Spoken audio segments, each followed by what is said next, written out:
Hello, good morning all of you. नमस्कार, प्रणाम। मैं डॉक्टर संगीता सिंह आप लोगों को भारतीय दर्शन के विषय में बता रही हूँ। इसकी पहले वीडियो में मैंने आपको बताया कि इसका जो है विभाजन कैसे हुआ है। तो वैसे तो मुख्य रूप से भारतीय दर्शन का विभाजन दो भागों में हुआ है, आस्तिक व नास्तिक। लेकिन अगर हम और देखें तो भारतीय दर्शन का विभाजन विकास के क्रम से भी हुआ है। तो अपने इस वीडियो में आज मैं आपको इसी विभाजन को बताऊंगी। देखिए, भारतीय दर्शन, इंडियन फिलॉसफी, भारतीय उपमहाद्वीप में जन्मी प्राचीन और समृद्ध दार्शनिक चिंतन प्रणाली है। इसका मुख्य लक्ष्य जीवन के अंतिम सत्य मोक्ष को जानना और आत्मा व परमात्मा के संबंध को समझना है। कहने का तात्पर्य यह है कि जो हमारा भारतीय दर्शन है, ये जो है जीवन का जो अंतिम सत्य है, क्या है? मोक्ष है ना। हम सभी लोग उसी मोक्ष को प्राप्त करने के लिए सतत प्रयत्नशील रहते हैं और आत्मा व परमात्मा के संबंध को समझना सभी लोग चाहते हैं कि आखिर में ये जो शरीर है, इसमें जो एक आत्मा है, वो परमात्मा से उसका संबंध कैसे है। तो इन सब प्रश्नों का उत्तर यदि हम देखें तो दर्शन ही दे सकता है। तो अगर हम विचार करें तो ये तो प्रश्न बहुत ही गूढ़ है। तो हमारा जो भारतीय दर्शन है, इन्हीं सब प्रश्नों की खोज करता है, सत्य की खोज करता है। दर्शन एक ऐसा सब्जेक्ट है जो हर विषय से संबंधित है।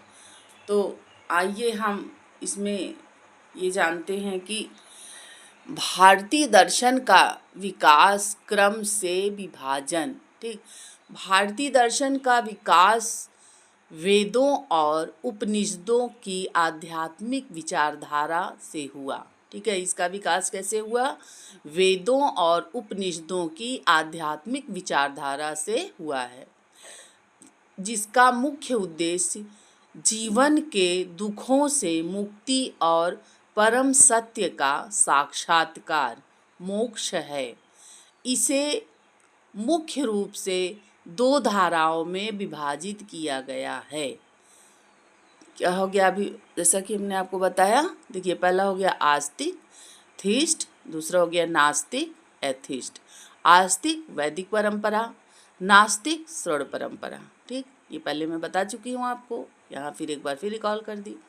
अब देखिए, भारतीय दर्शन का विकास कालक्रम के अनुसार, देखिए विकास, इसका जो विकास है काल दर काल आगे जो है बढ़ता गया। जैसे जैसे भारतीय दर्शन का विकास हुआ, हाँ, उसका जो ये विकास कालक्रम दर से आगे आगे बढ़ता गया। ठीक, ये 4 भागों में बटा है, या विभाजन 4 भागों में हुआ।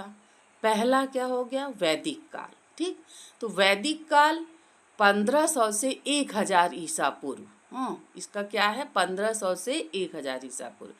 इसमें प्रकृति की शक्तियों की स्तुति और कर्म कांड का विकास हुआ। वैदिक काल में क्या हुआ? इसमें जो है प्रकृति की शक्तियों की स्तुति और कर्म कांड का, प्रकृति की शक्तियों की स्तुति, जैसे हम प्रकृति की पूजा इसमें करने लगे। कहा जाता है ना, पीपल की पूजा करते हैं, नीम की पूजा करते हैं। जैसे प्राकृतिक जो शक्तियाँ होती हैं, उनकी हम स्तुति और कर्म कांड का विकास हुआ इसमें। ठीक, जैसे वेद, उपनिषद आदि इसमें आते हैं वैदिक काल में। ठीक है, दूसरा हो गया महाकाव्य काल। ठीक, तो ये जो महाकाव्य काल है, इसमें जो है महाकाव्य लिखे गए, इसमें महाकाव्य लिखे गए हैं। जैसे महाकाव्य काल में यह जो है एक दार्शनिक चिंतन का स्वर्ण युग भी कहा जाता है, जहाँ पर इसमें आत्मा और मोक्ष का की जो है चर्चाएं होती हैं। ठीक है, आत्मा और मोक्ष क्या है, हाँ, इसी में जो है तो महाकाव्य काल में रामायण और महाभारत आदि ग्रंथ लिखे गए। ठीक, महाभारत और रामायण आदि ग्रंथ लिखे गए।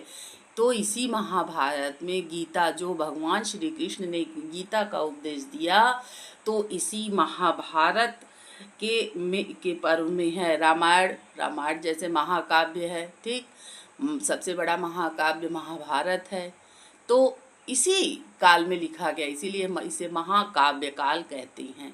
ठीक, तो ये मतलब कार्यकाल कब है, तो ये लगभग 500 ईसा पूर्व से 200 ईसा पूर्व या उसके बाद। ठीक, क्या 500 ईसा पूर्व से 200 ईसा पूर्व या उसके बाद का इसका जो है ये कार्यकाल। देखिए, इसमें क्या हुआ, समाज में आदर्शों, धर्म की स्थापना और वीरता प्रधान युग था। ठीक, ये युग कैसा था, समाज में आदर्शों, धर्म की स्थापना और वीरता प्रधान युग था।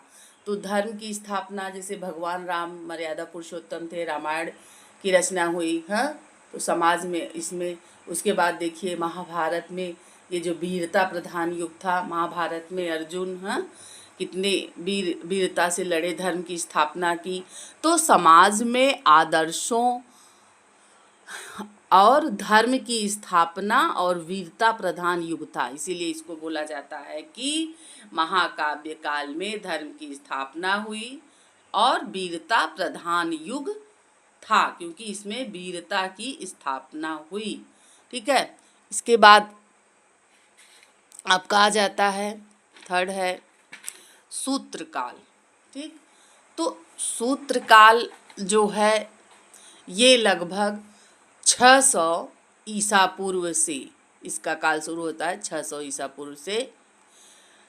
इसी काल में खट दर्शनों का उदय हुआ और विचारों को सूत्रों में पिरोया गया। ठीक है, तो इसमें जो है खट दर्शनों का उदय हुआ और विचारों को सूत्रों में पिरोया गया। जैसे देखिए, इसमें किसका किसका उदय हुआ, खट दर्शन, शंकराचार्य, रामानुज, वल्लभाचार्य, निम्बकाचार्य आदि। इसको एक तरह से सूत्रकाल को भक्ति युग के नाम से भी जाना जाता है, क्योंकि इसमें अनेक संत महात्माओं का भी जन्म माना जाता है। अद्वैत वेदांत के प्रणेता आचार्य शंकर जी, उसके बाद रामानुजाचार्य जी विशिष्टाद्वैत के प्रणेता इसी तरह हैं। आगे जो है जब इन लोगों के विषय में मैं आपको विस्तार से बताऊंगी। ठीक, इसके बाद अब कहा जाता है फोर्थ क्या हो गया, निवर्तमान काल। ठीक, चौथा क्या हो गया, निवर्तमान काल। इसमें गांधी दर्शन, राजा राम मोहन राय आदि के दर्शन को पढ़ते हैं। ठीक, इस वाले में गांधी दर्शन, राजा राम मोहन राय, विवेकानंद और इसके मतलब कि अरविंद आदि लोगों आदि के दर्शनों को पढ़ते हैं। इसके बाद देखिएगा जाता है भाष्य काल। तो भाष्य काल 8वीं से 12वीं शताब्दी में, इस समय शंकराचार्य, रामानुजार आदि ने प्राचीन दर्शनों पर क्या की थी, सबने अपना अपना भाष्य लिखा, सब लोगों ने टीकाएं लिखी हैं। ठीक, जैसे सांख्य दर्शन पे विज्ञान भिक्षु ने सांख्य सार नामक भाष्य लिखा। हाँ, इसी तरह जो है सब ने अपना अलग अलग भाष्य लिखा। वेदांत पर शंकराचार्य का भाष्य है। हाँ, तो ये थोड़ा सा वीडियो बड़ा हो जाएगा, इसलिए आपको मैं ये भाष्य काल का, जो भाष्य काल में जिन लोगों ने अपना अपना भाष्य लिखा है वो विस्तार से मैं आपको बताऊंगी।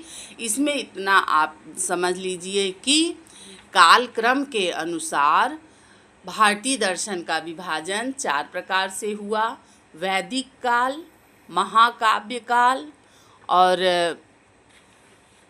उसके बाद है सूत्र काल, निवर्तमान काल।